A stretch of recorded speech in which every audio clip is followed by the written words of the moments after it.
Mask. अब हम देखेंगे most powerful tool of EDS, that is mask. Mask हम वीडियो पे अप्लाई करेंगे और मास्क पे डबल क्लिक करेंगे तो मास्क विंडो ओपन हो जाएगी। इसको 3 पार्ट में डिवाइड किया गया है। पहला पार्ट आपका प्रीव्यू विंडो, दूसरा पार्ट है आपके टूल्स और तीसरा पार्ट है एनिमेशन। तो हम एक एक करके सारे टूल समझते हैं, कौन सा टूल क्या काम करता है। तो यहाँ पर देखेंगे आप सिलेक्शन एरो, इसका एरो सिलेक्शन के लिए आपको काम में आएगा। दूसरा है यहाँ पर जूम विंडो, आपका प्रीव्यू विंडो को हम जूम इन या जूम आउट कर सकते हैं इससे। उसके बाद है हैंड टूल, हैंड टूल से हम आपका प्रीव्यू विंडो को लेफ्ट राइट या ऊपर नीचे अपने हिसाब से एडजस्ट कर सकते हैं। उसके बाद है इसके मेन 3 टूल, जिसमें आप एक रेक्टेंगल बना सकते हैं या स्क्वायर बना सकते हैं। उसके बाद है दूसरा ऑप्शन जिसमें हम सर्कल बना सकते हैं। तीसरा ऑप्शन है आप आपके हिसाब से आप कोई भी शेप तैयार कर सकते हैं पेन टूल से। उसके बाद का ऑप्शन है अंडू और रेडो, ये अंडू हो गया, रेडो हो गया। उसके बाद का ऑप्शन है cut, copy, paste and delete. उसके बाद ऑप्शन है ट्रैकिंग, ट्रैकिंग का ऑप्शन हम लोग एनिमेशन के वक्त में देखेंगे। उसके बाद में यहाँ ऑप्शन है सेंटरिंग, आपका विंडो प्रीव्यू विंडो को सेंटर करने के लिए यहाँ पर हम क्लिक करेंगे तो वो सेंटर हो जाएगा। और यहाँ पर फिट स्क्रीन, आपका प्रीव्यू विंडो आपकी दिखने वाली स्क्रीन के अकॉर्डिंग सेट करने के लिए आप इसमें फिट टू स्क्रीन बटन का यूज़ कर सकते हैं। उसके अलावा आपका प्रीव्यू विंडो आप 25%, 50% में आपको जितना चाहिए उस परसेंटेज के अकॉर्डिंग भी जूम इन जूम आउट करके देख सकते हैं। उसके बाद आप देखेंगे यहाँ पर ऑप्शन है इनसाइड एंड आउटसाइड, तो किस चीज़ के अंदर किस चीज़ के बाहर। तो हम यहाँ देखेंगे कि हमने यहाँ पर एक यहाँ से सर्कल स्क्वायर क्रिएट किया है, और स्क्वायर के अंदर और स्क्वायर के बाहर। इसका सिंपल मतलब है आपने जो भी एरिया सिलेक्ट किया हुआ है उस एरिया के अंदर और उस एरिया के बाहर। तो हम यहाँ देखेंगे इनसाइड, इनसाइड में हमारा पहला ऑप्शन है ओपेसिटी। अगर इनसाइड ओपेसिटी हम 0 कर देते हैं तो आप देख सकते हैं कि इस स्क्वायर के अंदर का पार्ट यहाँ पर ट्रांसपेरेंट हो गया है, पूरी तरह से यहाँ से हट गया है। अगर हम इसकी ओपेसिटी 50% रखते हैं तो आप देखेंगे यहाँ पर एक ब्लैक कलर का पैच दिख रहा है। तो हम इसकी ओपेसिटी अभी 100% रखते हैं। उसके बाद ऑप्शन है फिल्टर, तो आप देख सकते हैं यहाँ फिल्टर जब हमने एक्टिवेट किया तो यहाँ आगे एक फिल्टर का ऑप्शन है जिसमें हम सिलेक्ट फिल्टर कर सकते हैं। तो हम यहाँ जब जाएंगे तो आप देखेंगे यहाँ पर हमने जो भी फिल्टर्स अभी तक सीखे हैं वो सारे फिल्टर्स, और जो सीखने वाले हैं वो भी सारे फिल्टर्स यहाँ पर आपको दिखाई देंगे। तो आप यहाँ देखेंगे हमने जो सिलेक्ट किया एरिया उसके अंदर हमने अभी एक फिल्टर लगाया पेंसिल स्केच, तो आप देखेंगे इसके अंदर का एरिया पेंसिल स्केच में कन्वर्ट हो गया है।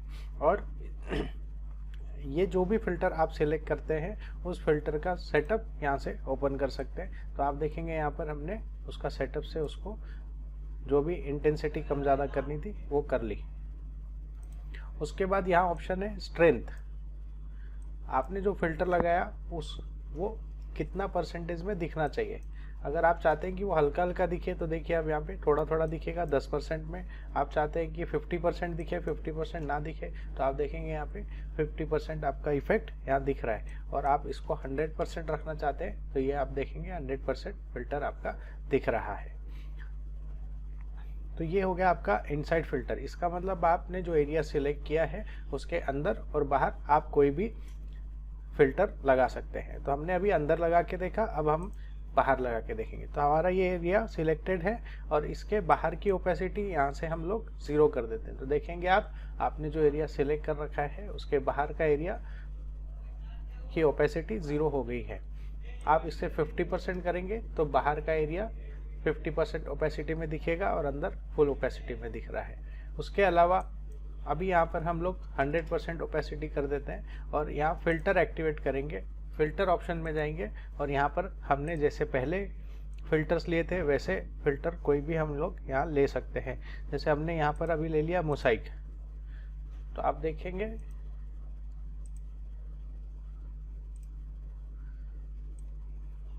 आपका ये सिलेक्टेड एरिया छोड़ के बाहर के एरिया में मोसाइक फिल्टर दिख रहा है। और आप इसकी ओपेसिटी स्ट्रेंथ भी कम या ज़्यादा कर सकते हैं। देखिए आप हल्का हल्का मोसाइक दिख रहा है, यहाँ आप 100% या 10% दिखाना चाहते हैं, या फिर आप 50% दिखाना चाहते हैं, या 100% दिखाना चाहते हैं, वो आपके रिक्वायरमेंट के हिसाब से आप चेंज कर सकते हैं। तो ये हुआ हमारा अंदर और बाहर का एरिया सिलेक्शन। इसमें आप कोई भी फिल्टर आपकी चॉइस के हिसाब से लगा सकते हैं। उसके बाद का ऑप्शन है यहाँ पर एज। तो इस स्क्वायर की बॉर्डर यानी एज, तो हम लोग इसकी एज बनाएंगे। यहाँ से हमने कलर एक्टिवेट किया और यहाँ पर उसको विड्थ दी। तो अगर हम यहाँ पर विड्थ देते हैं 15 की, तो आप देखेंगे यहाँ पर एक लाइन आ गई है। और इस एज को हम कलर यहाँ से चेंज कर सकते हैं। आपको जो कलर चाहिए वो कलर की एज यहाँ से आप ले सकते हैं। उसके बाद एज की ओपेसिटी हमें कितनी दिखानी है, स्ट्रेंथ कितनी दिखानी है कलर की। तो हम जितना परसेंटेज कम करेंगे उतना डार्क दिखेगा, जितना परसेंटेज ज़्यादा करेंगे 100% उतना कलर आपका प्योर दिखेगा।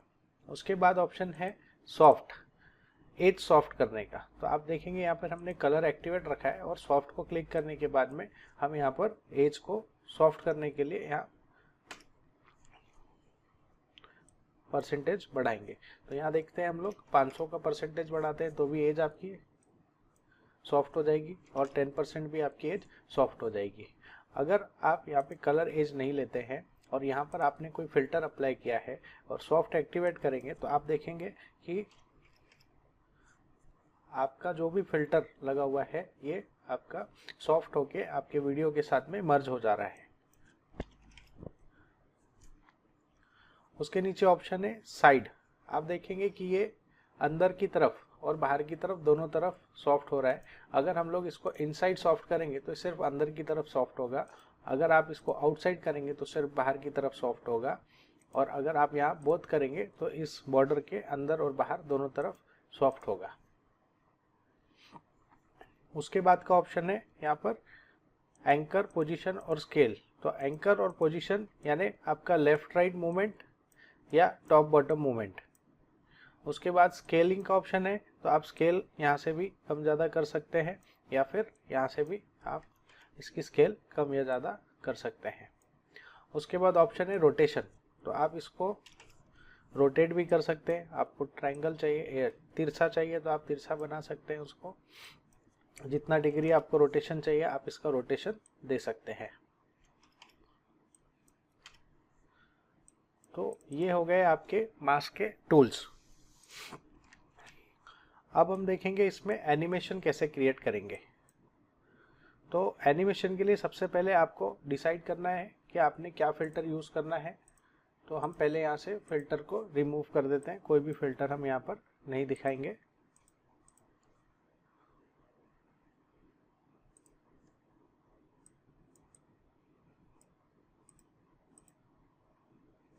ओके। उसके बाद में हम सबसे पहले यहाँ पर एक स्क्वायर बॉक्स क्रिएट करते हैं, जिस बॉक्स को हम लोग अभी बाहर रखते हैं, आपकी वीडियो से बाहर रखते हैं। और इस बॉक्स के बाहर का एरिया मतलब आपके वीडियो पे हम आउटसाइड में एक इफेक्ट अप्लाई करते हैं। मोसाइक लगा हुआ है, हम लोग यही फिल्टर वापस अप्लाई करते हैं। तो आप देखेंगे कि आपका वीडियो जो है यहाँ पर पूरी तरह से मोसाइक हो गया है।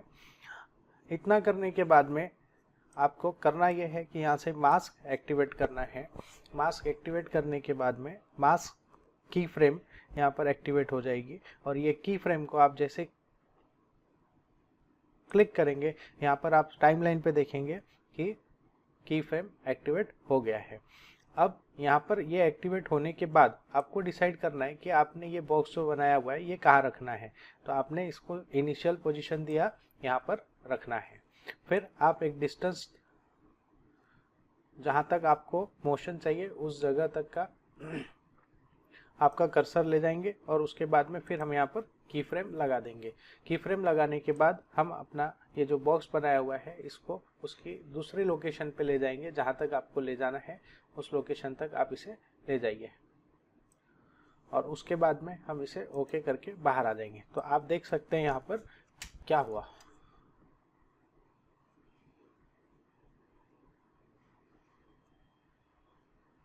आप देख रहे हैं यहाँ पर कि एक क्लियर बार लेफ्ट से राइट की तरफ जा रहा है, यानी हमने यहाँ पर एक एनिमेशन क्रिएट किया हुआ है।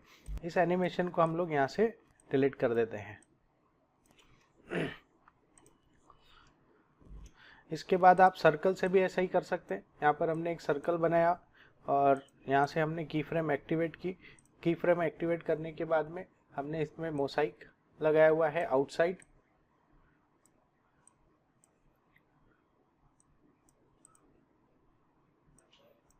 उसके बाद हमने एक सर्टेन डिस्टेंस देने के बाद हम यहाँ की फ्रेम एक्टिवेट करेंगे।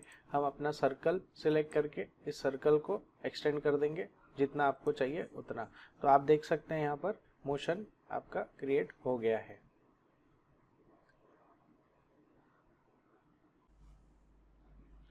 इसके बाद हम देखेंगे मास्क से ही मोशन ट्रैकिंग।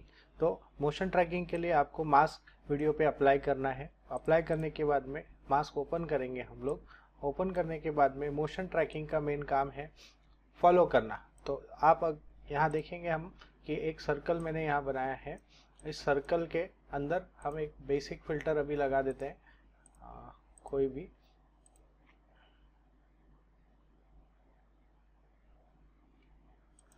कलर करेक्शन में से अभी कलर बैलेंस इसका थोड़ा चेंज कर देते हैं।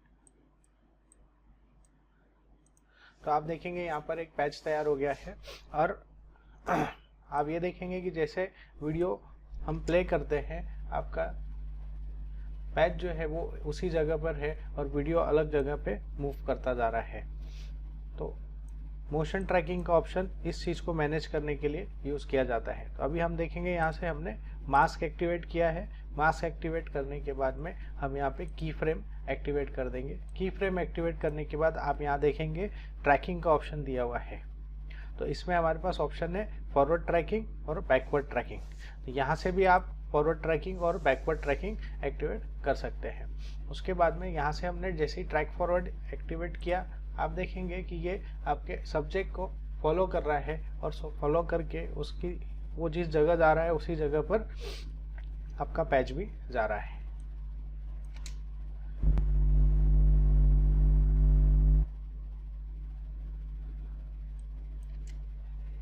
देख सकते हैं आप यहाँ पर जैसे जैसे कैमरा मूवमेंट हो रहा है वैसे वैसे आपने जो कलर का पैच बनाया हुआ है वो भी मूवमेंट हो रहा है।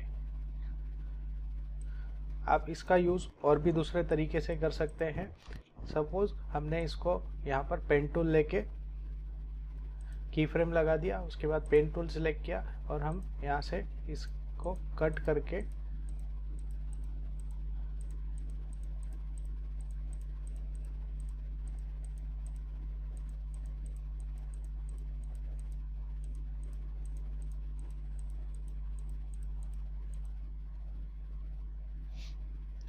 कट करने के बाद में हम इसमें यहाँ से की फ्रेम एक्टिवेट पूरा करेंगे।